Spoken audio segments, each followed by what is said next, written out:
Bonjour les amis, bienvenue à la Bovry dans l'atelier pédagogique du Musée des Beaux-Arts. Aujourd'hui, on vous propose de participer avec votre classe à un super projet qui donnera lieu à une exposition qui présentera vos travaux au printemps prochain, à la prochaine rentrée scolaire. Quel est ce projet? On vous propose de réaliser ensemble une flore solaire dansante. Qu'est-ce que c'est? On va vous proposer de réaliser une petite flore qui est actionnée par une cellule photovoltaïque qui fait fonctionner le moteur à l'intérieur du petit boîtier et qui permet à notre petite flore de se dandiner comme si elle dansait. Ce travail, cette installation artistique, on la réalise avec la collaboration d'un artiste qui a l'initiative de ce type de projet de flore solaire dansante. Il s'appelle Alexandre Dang. C'est un artiste d'origine française qui est installé à Bruxelles et qui travaille beaucoup sur le principe de l'art solaire. Cet artiste, il a installé ses champs de fleurs solaires dansantes déjà dans d'autres endroits prestigieux à travers le monde et en Belgique, notamment dans les serres royales de Laken. Mais nous, on ajoute notre petite touche avec des motifs qui sont inspirés des collections du Musée des Beaux-Arts de Liège à la Bovry. Et pour décorer ces fleurs, on va vous proposer de découvrir des œuvres qui sont dans la collection du Musée des Beaux-Arts.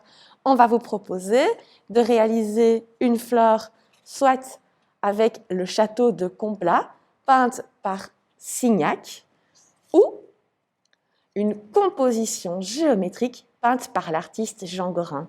C'est parti, on y va, mais avant de se lancer, moi je me demande quand même si tout le monde a bien dans sa tête une définition de ce qu'est l'énergie. Pouvez-vous trouver, avec vos propres mots, une définition du mot énergie?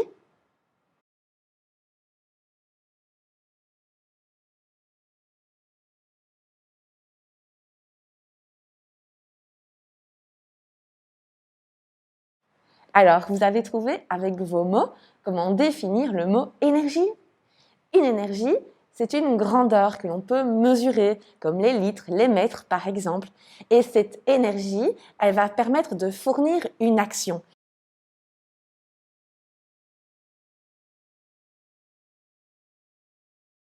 Est-ce que vous avez des idées d'action qui ont besoin d'avoir de l'énergie? Par exemple, pour se chauffer, pour obtenir de la chaleur, il faut de l'énergie. Par exemple, les radiateurs électriques ou les chauffages au gaz dans votre maison. Pour que votre voiture puisse rouler, il faut aussi de l'énergie. Il faut lui donner à boire de l'essence, du diesel à la pompe à essence. Et pour que votre corps fonctionne, il faut aussi de l'énergie pour pouvoir jouer, courir, étudier. Et comment donne-t-on de l'énergie à son corps? Vous avez une idée?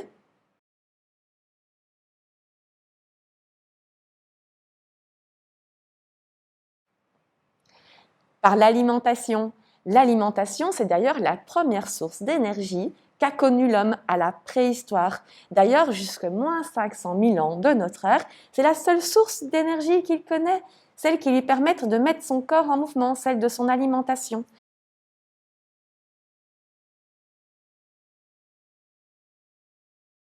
C'est à partir de moins 500 000 ans de notre ère qu'il découvre et domestique le feu, qui lui permet de se chauffer, mais aussi de cuire son alimentation.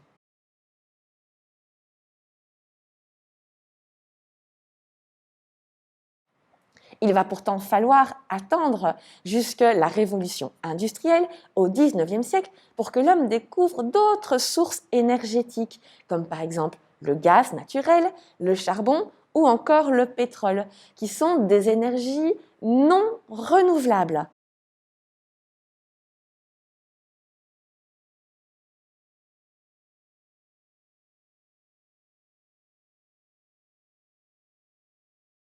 Ça veut dire que ces énergies, elles sont issues de la décomposition d'éléments organiques enfouis très profondément dans le sol.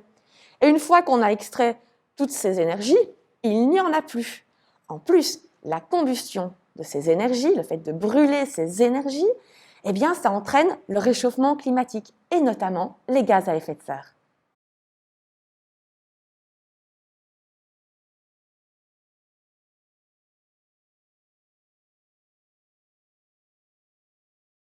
Et le réchauffement climatique, je suis sûre que beaucoup d'entre vous en ont peut-être déjà entendu parler. C'est effectivement au cœur des préoccupations. C'est à cause de ce réchauffement que fondent les glaces dans les parties des pôles de la Terre. C'est pour ça que les eaux des océans montent et c'est surtout pour ça qu'aujourd'hui, on essaye de réagir pour préserver l'environnement.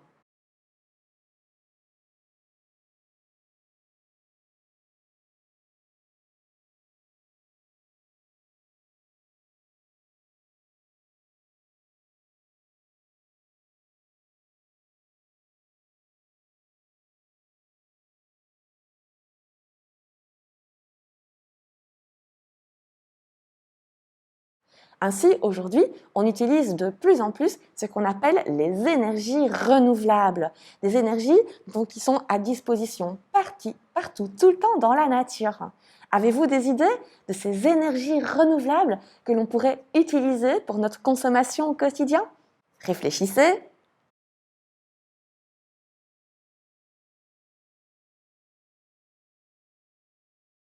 Une des premières énergies renouvelables, c'est peut-être l'énergie du vent, l'énergie éolienne. Quand vous allez à la mer, par exemple, on peut voir à la mer du Nord, au loin, plusieurs éoliennes, ainsi sur les bords des autoroutes, qui permettent de fournir de l'énergie. Une autre énergie renouvelable? L'énergie de l'eau. Avec la force de l'eau, on peut faire tourner des moulins, par exemple, ou des centrales hydrauliques qui vont permettre aussi d'obtenir une énergie qu'on va pouvoir utiliser. Et enfin, l'énergie renouvelable qui nous intéresse aujourd'hui dans le cadre de notre projet, c'est l'énergie du soleil. Cette énergie solaire, elle provient du rayonnement du soleil qui traverse l'atmosphère jusqu'à la Terre. De ce rayonnement total du soleil, il n'y a qu'une infime petite partie qui arrive sur la Terre. Et de cette infime petite partie, l'homme n'en exploite que très peu. Ainsi, en 1 heure de rayonnement solaire, on pourrait combler les besoins de l'humanité d'une seule année. On se rend bien compte qu'on pourrait exploiter beaucoup plus cette ressource énergétique. Cette énergie solaire, on peut la transformer pour avoir par exemple de la chaleur avec des petits panneaux thermiques, des panneaux solaires thermiques, des panneaux noirs qui vont capter la chaleur de la lumière du soleil. Mais on peut aussi la transformer en énergie motrice pour faire bouger des choses, comme par exemple sur nos petites fleurs solaires dansantes, où le petit panneau photovoltaïque contient des molécules, des tout petits éléments de silicium, un peu comme du sable, et qui, avec la lumière, vont bouger et s'entrechoquer, provoquant ainsi l'énergie et la mise en mouvement pour la danse de notre petite flore.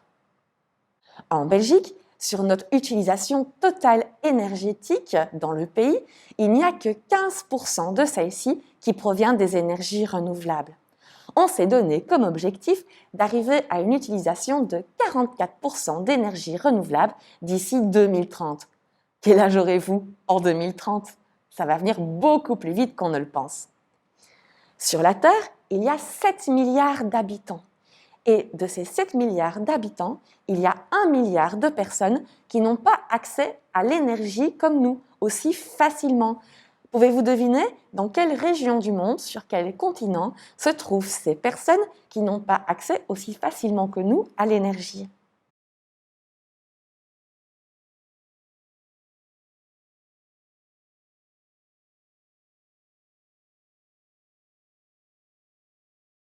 En Asie de l'Est ou encore en Afrique, les populations ont moins facilement accès aux énergies.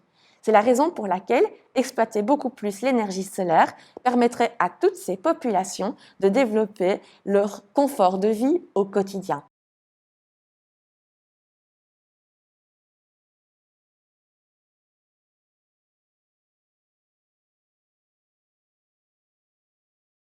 On va regarder ensemble quelques images pour montrer à quel point cette énergie solaire permet à chacun d'avoir accès aux ressources essentielles. On va regarder ensemble une première image. Observez bien cette image. Pouvez-vous deviner dans quelle région du monde, dans quel continent a été prise cette photo?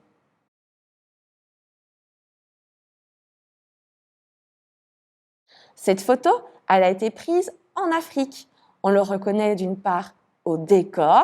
On peut voir aussi que la majorité des personnes sont des personnes d'origine africaine. À votre avis, qui sont ces personnes?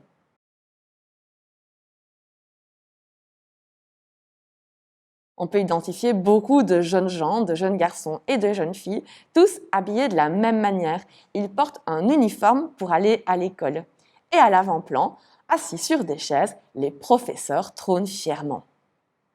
Pensez à vos besoins en énergie dans votre propre classe. Il faut de l'énergie pour chauffer la classe en hiver ou pour faire fonctionner l'air conditionné en été. Il faut de l'énergie pour éclairer la classe lorsqu'il fait trop sombre, mais il faut aussi de l'énergie, par exemple, pour faire fonctionner le tableau numérique si vous en avez un, ou encore les ordinateurs de l'école.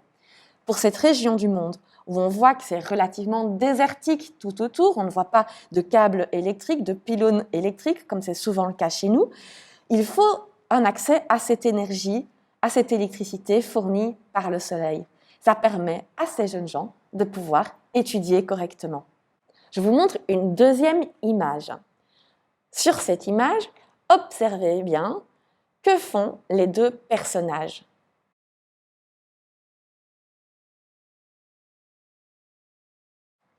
Sur le comptoir de ces deux personnes, on peut voir un objet blanc relié à un câble. Cet objet, vous n'avez peut-être pas pu l'identifier, mais c'est un téléphone.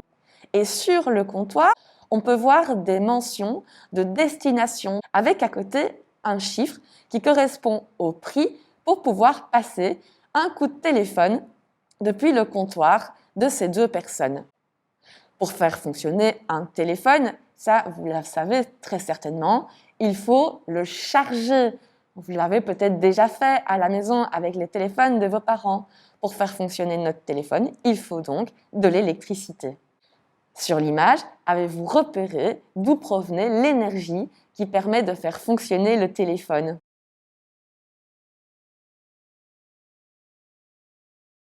En bas, appuyé contre le comptoir, on peut voir la cellule solaire photovoltaïque qui va permettre de fournir l'électricité pour faire fonctionner le téléphone de cette cabine téléphonique hors du commun.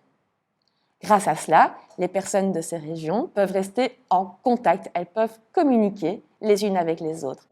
Je vous montre une nouvelle image. À nouveau, on va observer le paysage pour identifier la région du monde dans laquelle on se trouve.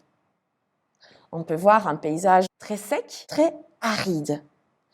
Par contre, dans l'image, on voit au fond, au bout, des zones plus vertes. Que pourraient être, selon vous, ces zones plus vertes?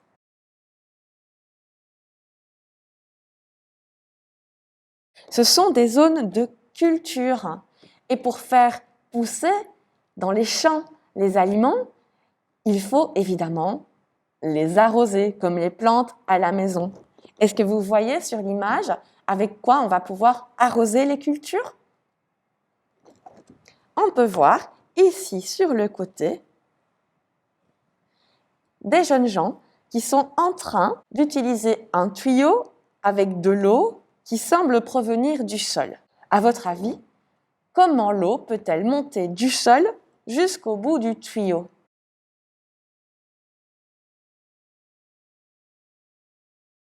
Vous avez trouvé? Cette énergie qui va faire fonctionner la pompe pour faire arriver l'eau du puits jusqu'au tuyau, elle est fournie par les panneaux solaires qui sont installés à côté du puits. Ainsi, dans cette région d'Afrique, grâce à l'énergie solaire, on peut obtenir l'électricité pour actionner la pompe et pour pouvoir avoir accès aux cultures, à l'agriculture et ainsi à l'alimentation. Je vous montre une dernière petite image. Et sur celle-ci, ouvrez bien grand les yeux. On voit sur le toit deux personnes en train d'installer un panneau solaire. Mais sur quel bâtiment sont-ils en train d'installer un panneau solaire? Quelle est la fonction de ce bâtiment? Je vous laisse quelques petites secondes pour trouver un indice.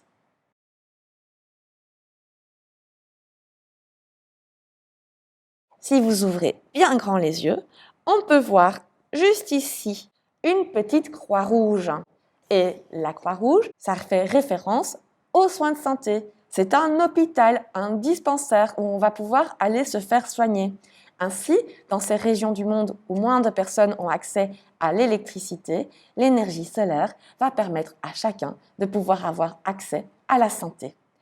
Ainsi, notre énergie solaire, elle permet de pouvoir se soigner, elle permet de pouvoir s'alimenter, elle permet de pouvoir communiquer et surtout, elle permet aussi d'avoir accès à l'éducation. On va maintenant se diriger dans les salles du musée pour pouvoir aller observer les 2 peintures qui vont être votre source d'inspiration pour réaliser votre petite fleur solaire dansante.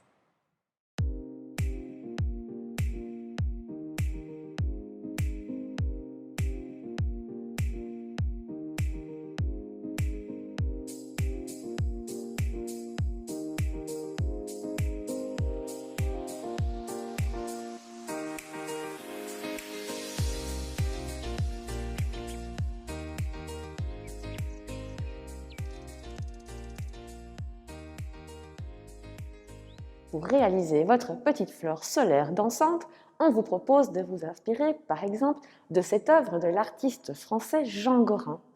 Sur cette œuvre, pouvez-vous deviner, identifier quel est le sujet principal de l'image?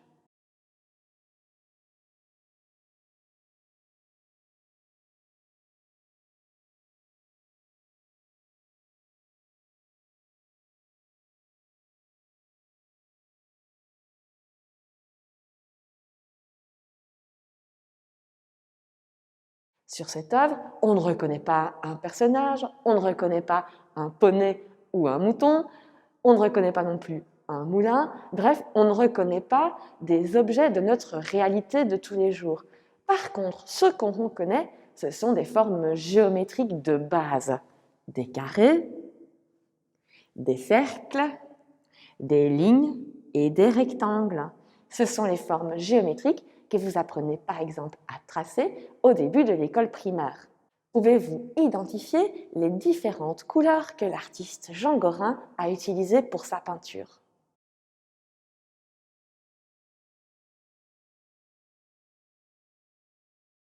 Dans les couleurs que Jean Gorin utilise, il utilise du bleu, du jaune et du rouge.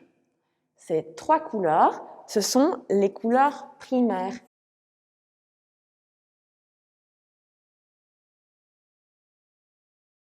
Les 3 couleurs de base que je vais pouvoir mélanger entre elles pour obtenir les autres couleurs, les couleurs secondaires, afin d'avoir toutes les couleurs de l'arc-en-ciel.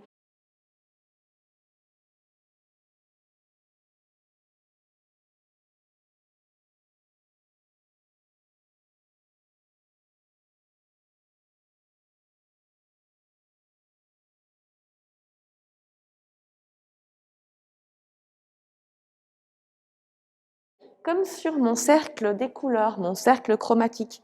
Je peux voir le jaune, le rouge et le bleu. Quand je mélange le jaune et le rouge, j'obtiens de l'orange. Quand je mélange le bleu et le rouge, j'obtiens du violet. Et quand je mélange le bleu et le jaune, j'obtiens du vert. Bleu, jaune, rouge, ce sont vraiment les couleurs de base de la peinture.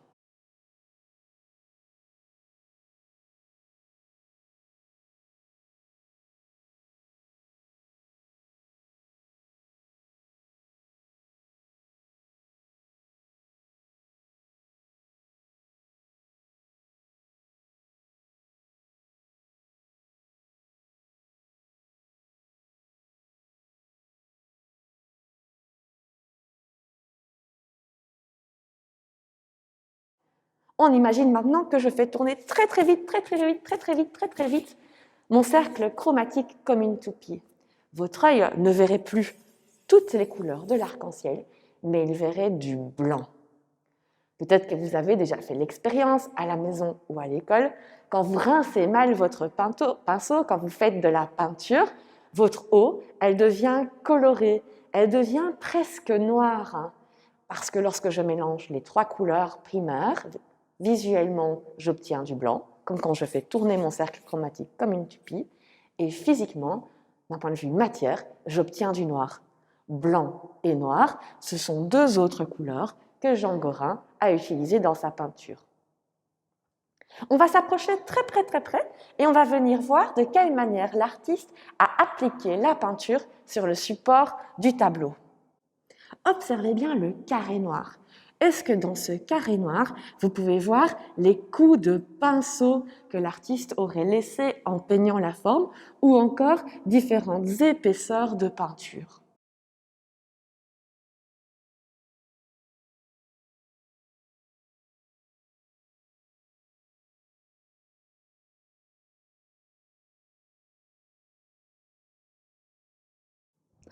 Pas du tout. Ce carré, il est peint uniformément, tout partout, de la même manière en noir. C'est ce qu'on appelle un aplat de couleur. Et on voit aussi qu'il a bien étalé la peinture, bien tiré sur la peinture, de manière à ce qu'elle soit toute lisse, bien posée en aplat. Le fait de peindre de cette manière-là, c'est un peu comme quand on peint les murs de sa chambre au rouleau, par exemple. On n'a pas envie qu'on voit toutes les traces de mauvais peintres de chambre que vous êtes. On aurait plutôt envie que les murs aient l'impression d'avoir été peints par une machine et non pas par un peintre. Si l'artiste ici utilise cette technique de l'aplat, c'est pour donner l'impression que c'est quelque chose de mécanique qui a peint l'œuvre. Il disparaît derrière sa peinture. De la même manière que cet artiste Jean Gorin n'a pas voulu qu'on voit ses traits de pinceau, sa main d'artiste dans la mise en couleur, il a choisi de représenter des carrés et des formes géométriques parce qu'elles sont universelles. Que l'on soit à Tombouctou, à Liège ou au fin fond des États-Unis, un carré, c'est un carré. Tout le monde peut l'identifier avec certitude. Ce type de peinture, utilisant des formes géométriques associées à de la couleur, c'est de l'abstraction géométrique. Abstraction, c'est quand ça ne représente pas un objet de notre réalité quotidienne, comme un poney, un mouton, un moulin, et géométrique parce qu'elle fait appel à tout un vocabulaire de formes qui sont les formes géométriques de base que vous avez appris à tracer au début de l'école primaire.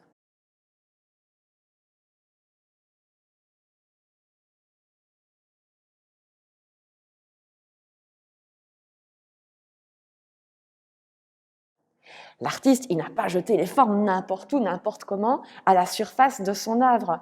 Il a réfléchi à l'endroit où il allait les placer, ce qu'on appelle la composition. Beaucoup de formes dans le bas, qui forment comme une frise, un bandeau de forme, une grosse forme carré noir d'un côté, quelque chose de très épuré, de très vide de l'autre côté, et une forme bleue qui passe presque comme l'axe de symétrie qui va partager l'œuvre en deux visuellement.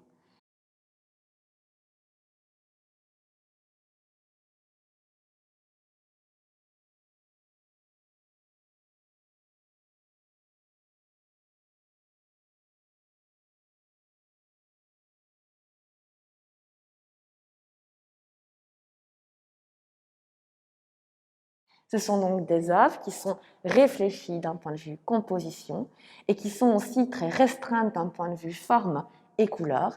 Mais ça aussi, c'est une difficulté. S'obliger à ne peindre qu'avec ses formes et qu'avec ses couleurs, ça veut dire se réinventer à chaque fois avec très peu de vocabulaire. Imaginez que vous ayez juste 3 mots que vous connaissiez. Ce serait difficile d'exprimer tout ce que vous avez à dire.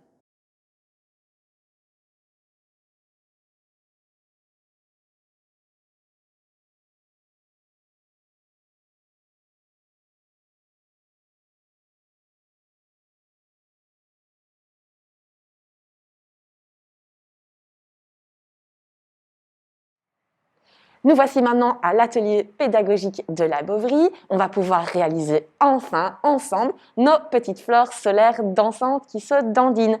Pour ce faire, vous avez reçu tout le matériel de base à l'école, notamment les petits boîtiers avec la cellule photovoltaïque, et vous avez reçu aussi le motif de la fleur que vous allez réaliser, soit l'œuvre inspirée de Signac, soit l'œuvre inspirée de Gorin. Première étape, ouvrir le petit boîtier, prendre votre fleur, et indiquez à l'arrière votre nom, prénom, l'école et la classe dans laquelle vous êtes, ainsi que la date de réalisation de votre projet.